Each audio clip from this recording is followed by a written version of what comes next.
भाई, हर लड़के लड़की की अपने हम सफर को लेकर कुछ ख्वाहिशें होती हैं। जैसे वो दिखता कैसा होगा, कितना पढ़ा होगा, जॉब होगा या नहीं, वगैरह वगैरह।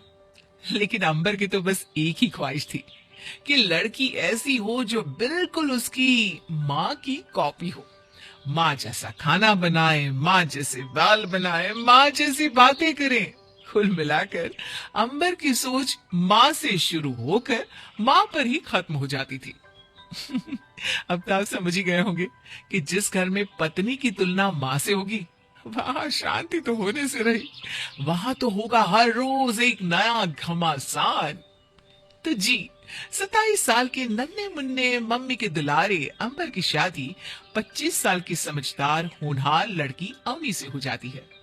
जहां एक तरफ अंबर मम्माज बॉय बनकर मम्मी के आगे पीछे घूमता था, वहीं अवनी एक तेज तर्रार घर और ऑफिस को बिल्कुल बैलेंस करके रखने वाली लड़की थी। शादी को लगभग 1 महीना बीत गया था। इकलौते बेटी की शादी के बाद बहू आ जाने से सास अंजू को भी भरपूर आराम मिल रहा था। बहू अवनी ने एक ही महीने में घर बहुत अच्छे से संभाल लिया था। अब तक अवनी गलत फहमी में जी रही थी कि सब कुछ भी बढ़िया है। और फिर एक दिन, मम्मी जी मैंने कढ़ी चावल बनाए हैं, मैं खाना लगा देती हूँ, आप लोग खा लीजिए।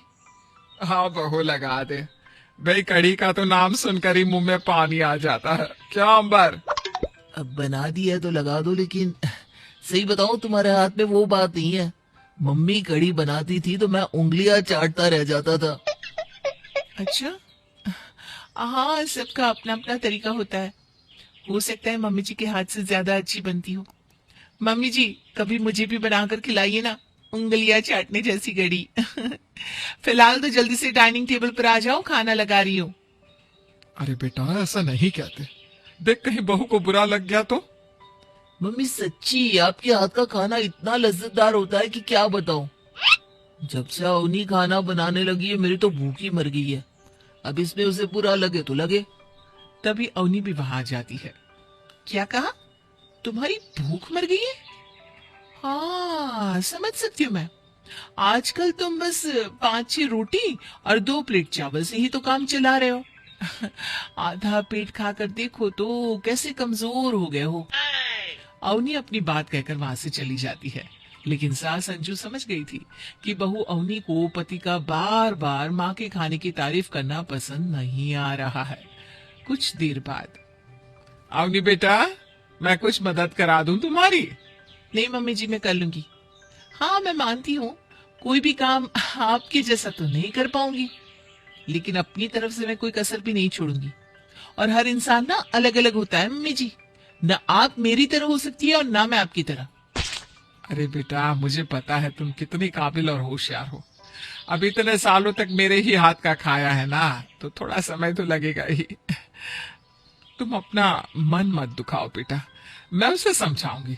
तुम देखना, कुछ ही दिनों में माँ को भूल कर अवनी अवनी की माला जपने लगेगा। सास की बात सुनकर अवनी का मन थोड़ा शांत हो गया। मम्मी जी शायद ठीक कह रही हैं आप। इतने सालों तक अंबर ने मम्मी के हाथ का खाना खाया है ना, इसलिए उसे थोड़ा अलग लगता होगा। शायद मैंने ही ओवर रिएक्ट कर दिया। और हो सकता है कि कुछ दिन बाद उसे मेरे हाथ का खाना आपसे भी ज्यादा पसंद आने लग जाए। अपने मन में आई कड़वाहट को दूर करने के लिए अवनी फिर से अपने काम में व्यस्त हो जाती है। लेकिन कहते हैं ना, कुत्ते की दुम सीधी नहीं होती। अंजू जी के लाख समझाने पर भी अंबर में कोई खास सुधार नहीं आ रहा था। बेटा अवनी, आज शाम को थोड़ा जल्दी आ सकोगी? क्या बात है मम्मी जी? बेटा, अंबर की चाची जी आने वाली है। उनकी ना बड़ी खराब आदत है, हर चीज में अपने घर से तुलना करती है। देखना, शाम को आएगी ना तो अपनी बहू की तारीफ कर करके मुझे नीचा दिखाएगी। इसलिए मैं चाह रही थी कि तुम थोड़ा जल्दी आकर संभाल लेती तो अच्छा रहता। मम्मी जी आप क्यों चिंता करती हैं? अब आपने बता दिया ना, अब आप देखना मैं ऐसी तैयारी करूंगी कि चाची जी की बोलती बंद हो जाएगी। और मैं जल्दी नहीं आऊंगी, बल्कि छुट्टी पर ही रहूंगी बस। अरे बेटा, तूने तो मेरा दिल खुश कर दिया। जीती रहे बेटा, जीती रहे। अवनी ने ऑफिस से छुट्टी लेकर शाम को चाची के आने की तैयारियां शुरू कर दी। सबसे पहले उसने पूरे घर के पर्दे, बेडशीट सब, फिर घर की अच्छे से सफाई करने के बाद वो रसोई में घुस गई। 2 तरह की सब्जी, पूरी, कचौरी, खीर, रायता, खाने की भी कई सारी वैरायटी तैयार करने के बाद वो अच्छे से तैयार होकर चाची जी के आने का इंतजार करने लगती है। सासू माँ अंजू ने भी आज कामों में अवनी का पूरा साथ दिया था, इसलिए सारे काम समय पर ही समाप्त हो गए थे। कुछ देर बाद चाची जी घर आई तो उनकी तो जैसे बोलती ही बंद हो गई थी। जी घर तो बड़ा मेंटेन करके रखा है अवनी ने।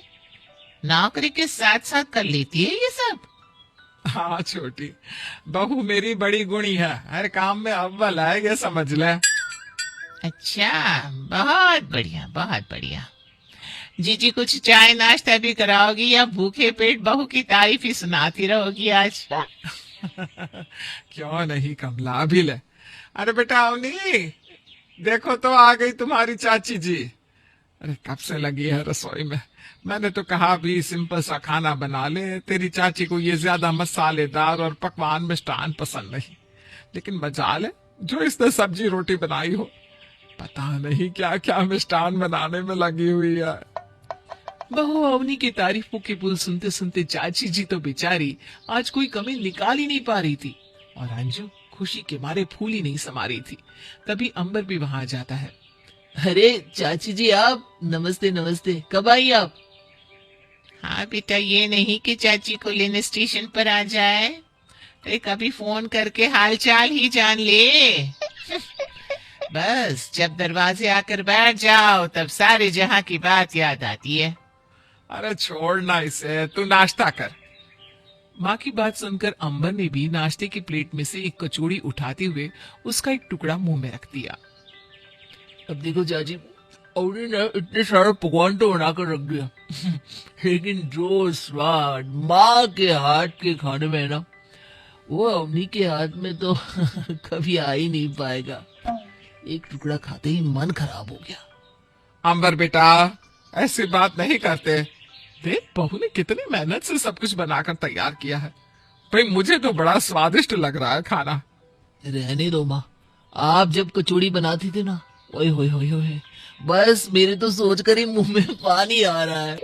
मतलब अवनी भी ठीक बना लेती, लेकिन आपसे कोई मुकाबला नहीं है उसका।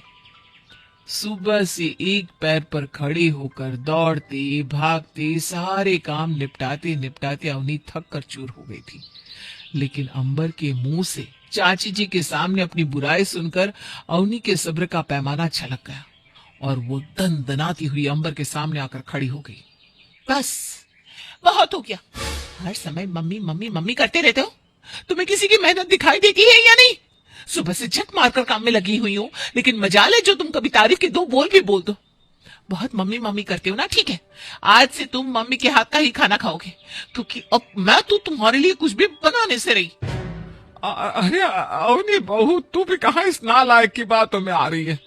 अरे सच्ची बेटा खाना कितना स्वाद बना है। क्यों कमला? रहने दीजिए मम्मी जी, अब आपको लीपा पोती करने की कोई जरूरत नहीं है। 1 महीने से ऊपर हो गया है मुझे यहाँ आए, सुबह से लेकर रात तक मैं बस कामों में ही लगी रहती हूँ।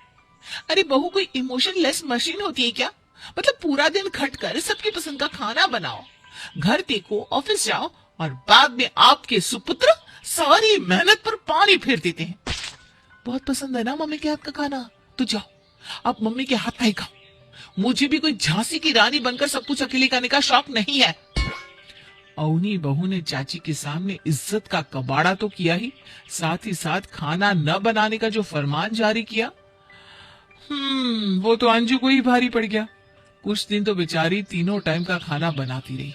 उसके बाद अंबर यहाँ आ तू, नालायक कहीं का। माँ का बुढ़ापा खराब करते तुझे शर्म नहीं आई होगी ना। सोचा था बुढ़ापे में बहू के हाथ की रोटी खाऊंगी, लेकिन तूने सारे अरमानों पर पानी फेर कर रख दिया। अरे बताओ, अब बुढ़ापे में मुझे ही सबको बना बना कर खिलाना पड़ रहा है। मम्मी लेकिन, अरे चुप कर नालायक, खबरदार जो मम्मी मम्मी की आवाज सुनाई दी तो बहुत हो गया। बहू को तूने ही उकसाया था ना, आज से तीनों टाइम का खाना भी तू ही बनाएगा। अरे मम्मी मेरी जॉब, जॉब तो बेटा उन्हीं भी करती है ना, जैसे वो सुबह उठकर सबका खाना बनाकर जाती थी, बिल्कुल वैसे ही अब तू भी खाना बनाकर ऑफिस जाएगा। 4 दिन जब खुद रसोई में पसीना बहाएगा तो बीवी के हाथ का खाना अमृत लगने लगेगा। बस फिर क्या था, उस दिन के बाद से दोनों सास बहू आराम से डाइनिंग टेबल पर बैठकर खाना खाती और बेचारा अंबर खाना बनाता और अपनी मम्मी प्रेम को 100 बार खोजता रहता। अब तो वो सपने में भी नहीं कहता खाना हो तो मम्मी जैसा।